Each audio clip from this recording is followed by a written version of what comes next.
Yeah, I know the iPhone 14 line just dropped, and to top it off, you can barely get to order one right now for a few reasons like them being sold out or supply chain issues. But hey, that shouldn't stop us from expressing interest in what the iPhone 15 line could look like, right? Good. We've all seen Apple introducing the Ultra naming scheme with the highest end line of their M1 chip.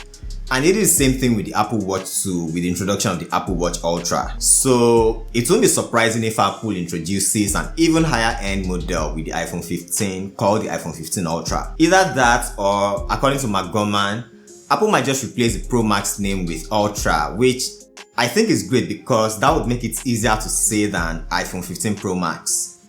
So with the introduction of the Apple Watch Ultra, Apple made use of a titanium chassis, and there's a possibility that they could also do the same thing with the iPhone 15 Ultra as well. This would be really great as it would make the highest end iPhone lines a lot more durable and lighter. And it would also reduce the fingerprint smudges that you get with the current stainless steel chassis. Another design refresh is that Apple could make the bottom edges rounded like we currently have with the new MacBook Air lines, from the M2 Air to the 14 and 16 inch Pro. So you will end up with an iPhone with a flat top and rounded edge bottom, and honestly, that will really ease the discomfort of having the sharp edge of the current design on your palm.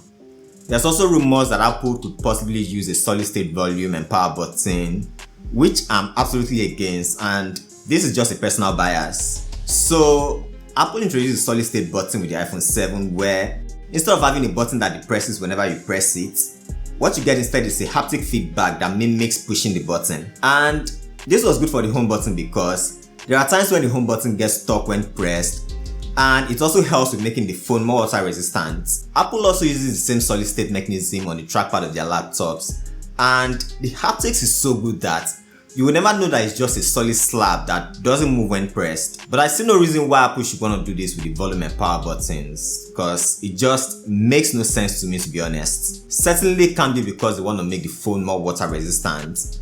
The Apple Watch, for instance, has regular buttons and is still one of the most water resistant electronics on the market. Another thing about the haptic button is that it will require more haptic engines in the phone, which would take more space that could be used for, I don't know, larger battery or even better thermals.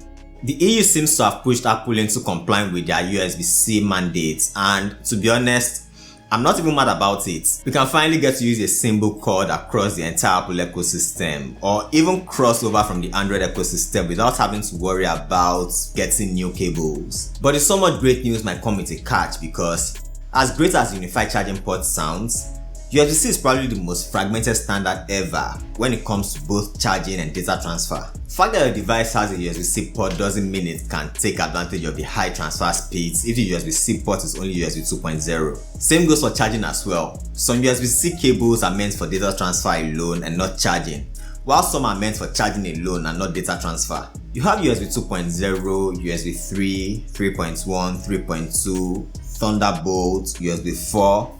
Point is, just a plethora of fragmentations when it comes to data transfer. So as a consumer who thinks all it needs is a single cable, you have to be sure that the cable is able to meet all your needs as far as your devices go.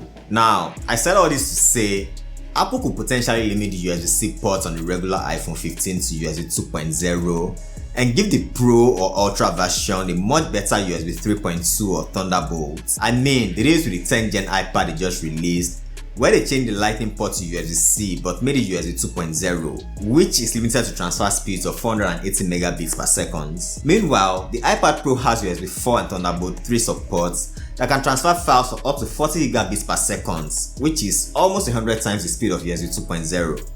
According to Apple analyst Minchiko, Apple could potentially be working on periscope telephoto lens technology. And yeah, I know Samsung phones already have them. Periscope telephoto lenses use a series of prisms or mirrors to extend their focal length, letting them capture distant objects in greater details. But anyways, this could possibly be limited to the highest end line of their iPhones, possibly the Ultra version only, and not even the regular Pro. I'm also curious to know how much optical zoom we'll be able to get from this new lens, as Apple already has 6x optical zoom range and up to 15x digital zoom. Just for reference, it's worth noting that Samsung's periscope telephoto lens has a 10x optical zoom and up to 100x digital zoom, so Apple better step up. Apple is also expected to use Sony's latest image sensors that doubles the saturation on each pixel allowing it to capture even more light. Obviously, Apple is going to come on stage and tell you the new iPhone is 10 to 15% faster. We all know that. But what I'm most excited about with the new chip is the gain in efficiency. The new chip is supposed to use TSMC's next gen 3nm node, which is supposed to reduce power consumption by as much as 30%. And that's a lot of power savings if you really think about it. Listen, at this point, all I just want is for the 6.1-inch iPhone Pro to have an all-day battery life, because as of now, that seems to be its main Achilles heel. And lastly, we all know Apple does not disclose how much RAM is in their iPhones, but the highest end iPhones could have a bump in size from 6GB to 8GB of RAM. So what do we have so far? A possible new Ultra line of iPhone, titanium chassis could be a thing, we could get USB-C across board, and possibly a rounded back redesign. Hey, this is looking like an iPhone worth upgrading to for me, to be honest. I'm still using the iPhone 12 Pro, and while there are no complaints so far besides the horrendous battery life, I think I'm due for a refresh. Let me know what you think about these rumors, and as usual, if you haven't seen my video on what extended reality is and its future, I think you should watch that next. It's gonna be on the screen somewhere right here. Please consider liking and subscribing to my channel. Let's make it to the first milestone of 100 subscribers. Thanks for watching, and I'll see you guys next time. Peace!